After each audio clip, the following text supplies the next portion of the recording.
It's time for package from China.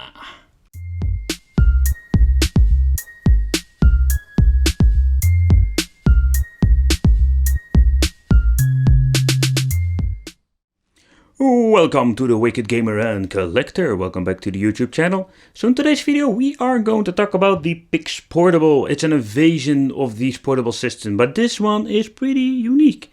Simply, it's a Pi system and it's something you don't see very often.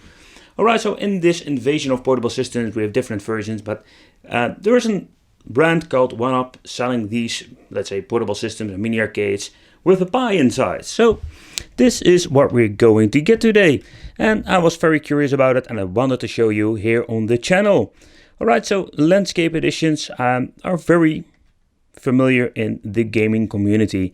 We have the different versions like the LDK, we having the Mio or Pocket Go, a lot of versions, and I was curious, what is this? Is this very comfortable to play? Because this thing is made of different parts, as you can see. And the reason I'm saying this, DIY, you can buy it without a Pi, but I just purchased the full version with the battery and Pi, everything, so I can just show it here on the channel. Alright, so let's do a little overview of the device. While holding it, the first thing that I noticed that these edges, they are, I wouldn't say cutting your hands, but you need to hold in a certain position. Not the best comfortable portable system that I have felt in years. Alright, overview time. So at the left side we're finding the D-pad. The D-pad itself is like the other models I've reviewed, not the best D-pad I have seen. So we're having this more like PS Vita quality analog stick. Very curious how this is going to play in the game. At the right side we're only having 4 buttons for, let's say, playing. So if you want to play fighting games you shall need to use the shoulder buttons, and we're having 2 over here for select start of giving. At the top we're finding 4 shoulder buttons. Very clickish, so totally different kind of buttons. We're having 2 micro USB, but you need to use this one for charging, on and off switch, HDMI out, and we're having a headphone jack out. At the back you can see they need to solder some wires straight on the PCB board of the Pi, so if you want to swap out the Pi for a new model, or it's broken for example, just give you an example, yeah, that would not be very easy. At the left side we're finding the Ethernet connection and 4 USB, because this is soldering on the Pi board itself, very convenient. So if you want to plug and play this device into, let's say, in television and you just want to use it like in game console, it's possible. This thing comes with a 4000 milliamp, if I may believe the specification on the page, and this will give you around 4 hours, 5 hours playtime. Depends of course how old is the device and how good of the quality of the battery. And I was searching for the speaker, but as you can see it's over here squeezed between the 2 PCB boards. I don't know if this is going to sound any decent. Alright, so let's power it on. But the screen itself isn't 2.8 inch, so it's a very tiny screen. It has a resolution of 640 by 480. So this is what you're going to get. It's an IPS screen, so it needs to be a very crisp, clear and beautiful screen. Alright, so in the meantime let's talk about what you're going to get with this device. It comes with an HDMI cable. We're going to test it out on the television itself, or the screen I'm having here, because I'm very curious how it works. And we're having basic 3 amp 5 volt charger. Yeah. Because it's in Pi, you have support for a lot of different systems, even from the MS-DOS, Amiga, Arcade, Atari, Lynx, ColecoVision, Family computer basically, so let's say the NES, Game Gear is just in crazy amounts of support. And yes, even N64 can be supported. And I wouldn't say it runs pretty perfect, but I think there are some games playable. So right, let's do some more gameplay and let's see what we're going to get with this device.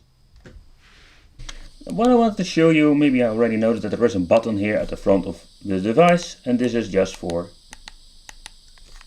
adjusting the brightness. There's, by the way, no scrolling wheel or something for adjusting the volume, so you need to go to the start and you can swap the volume over here if you want to. Let's put it a little bit louder. Alright. Okay, I don't know if you can hear it on the microphone, but the speaker has got a lot of interference and I don't Not a big fan of it. Yeah, here it comes. Whoa, there's a big difference. Okay, whatever. Let's go. So as you can see, the bezel are not like it should be. The analog stick is not configured, but okay, whatever. Let's see. Let's try the D-pad. Oh, this one is way better responding than the previous one. Oh, the button got a very nice touch. I like this one.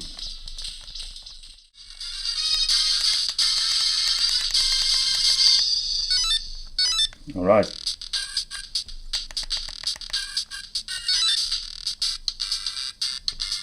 And if you want to remove the bezels, that's no problem. Just leave it over. I just wanted to leave it for the video. I want to leave it on. Oh, the D-pad is not bad at all. It feels very horrible, but it plays nice.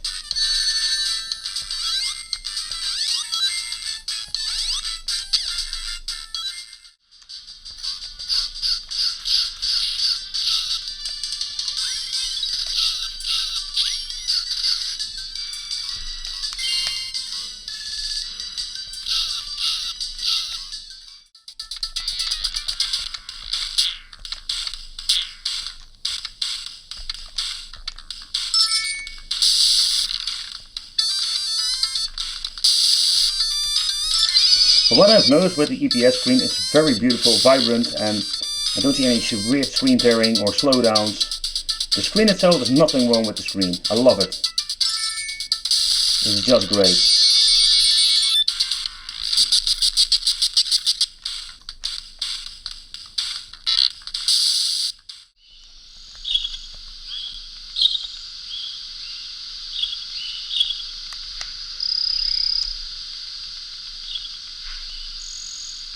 Yeah, you can see that they didn't map the buttons correctly.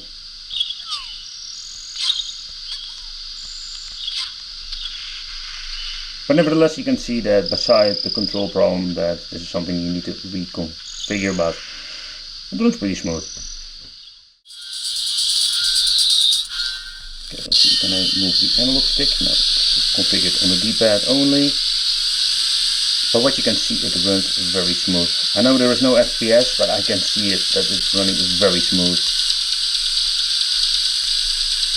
And this is a really big positive thing about Pi. Big support. The Pi itself, it works just fine. And as you can see, it doesn't matter where you stick in a Pi, it just works like a charm.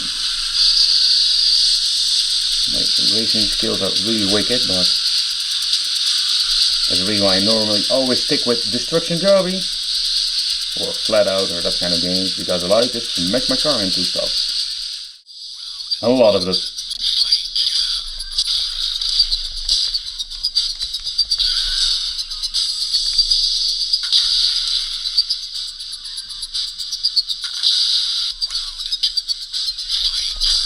60 FPS, man, this thing runs like a charm.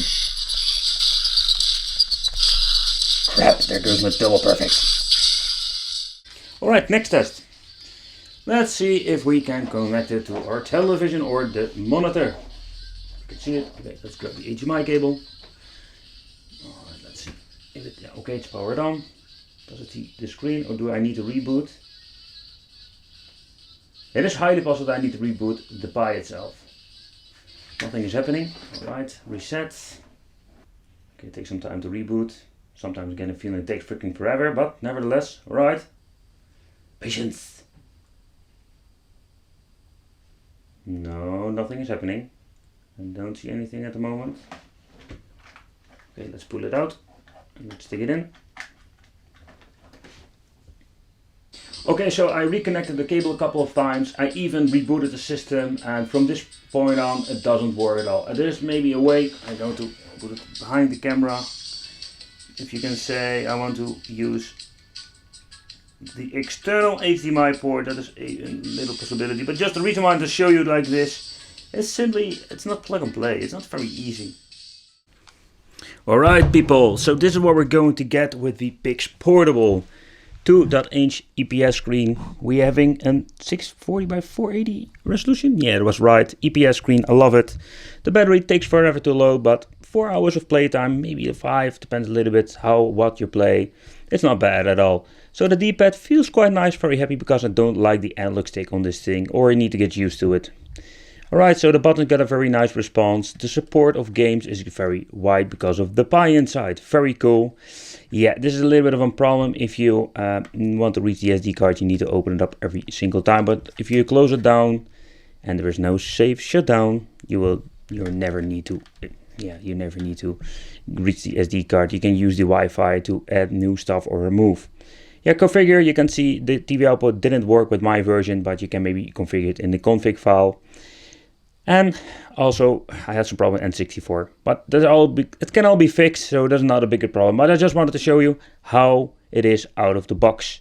So for the general, I think it's a very nice looking product, but you don't want to drop it. Otherwise, it can break very easily. It's very thin acrylic, and so let me know what you think of this.